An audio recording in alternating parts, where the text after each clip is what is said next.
Successful Indie Author, 5-Minute Focus, episode 35, Doing All the Things. As an indie, as a self-published author, when you first get started, guess what? You have to do all the things.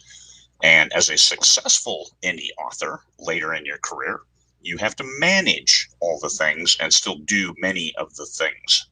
So keep that in mind. You have to do them. You don't have to like them. You just have to do them. But you can do them at your pace. Learn what you need to know when you need to know it. So do it.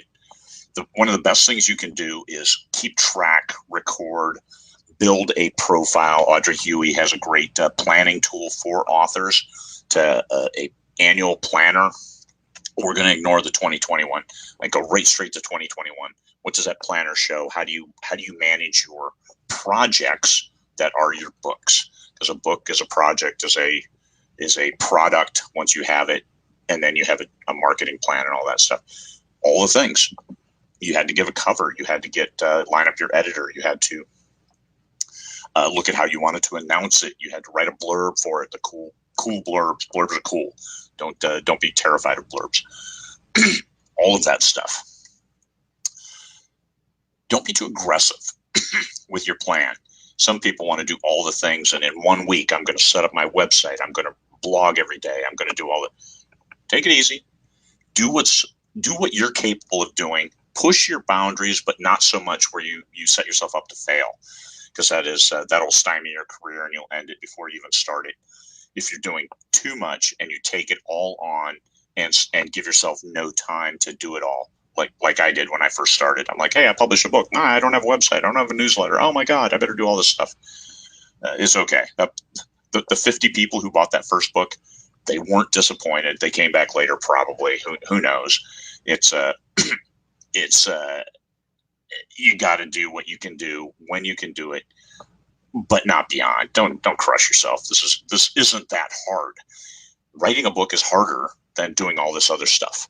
Just accept it, document it, and build your own plan for your next book. I'm not talking the first book. I'm talking the next book. This is why you keep track during your first book. What works, what doesn't work. Let me do more of the stuff that works. Let me not do the stuff that doesn't work. Let me figure out how to do better at the stuff that doesn't work, because I still have to do it. and keep moving forward. One of the most important things you can do is keep your eye on your goal. What is your goal? And this is, some people have a really hard time, especially if they come to 20 books at 50K and they get disappointed. Shut this thing off.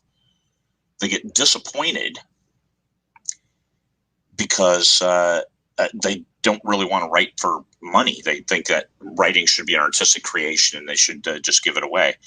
20 books at 50K is a business group, so I'm always business focused.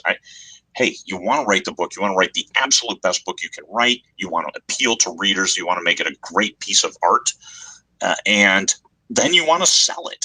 So if you want to sell it, well, then now it's a product and you've got to treat it that way to get it into readers' hands. So then they can appreciate it and say, wow, great art.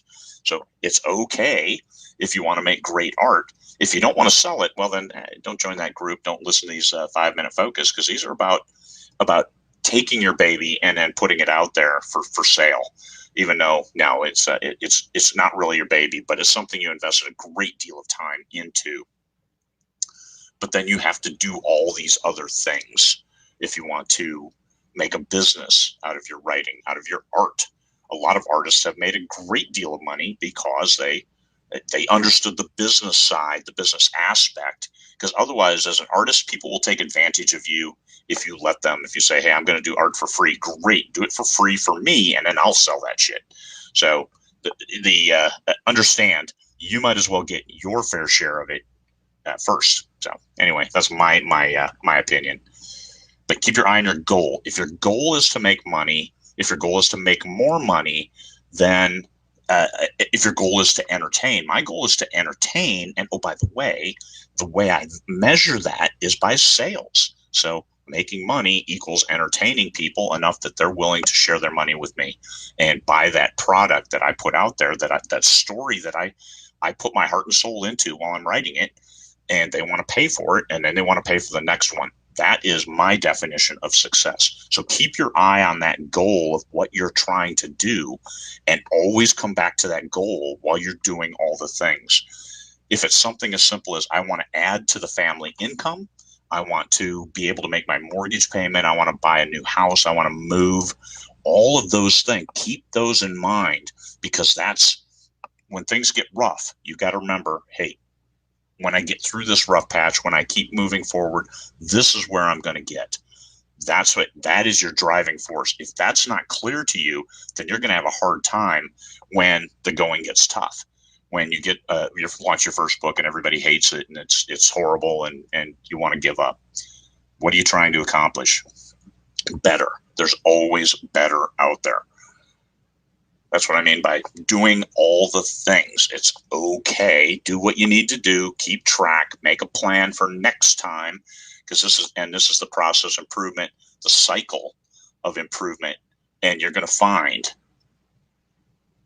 that it gets a lot better, and everything's easier the second time you do it, and then the third time, and you can revise and improve. You're going to have a great time writing stories, especially when you get those great reader feedback. You get a review that says, "My God, I can't believe this story. This is awesome. It has done wonders for my mental health." Something as simple as that makes a big change. All right. Thanks, people. 5-minute focus. Doing all things.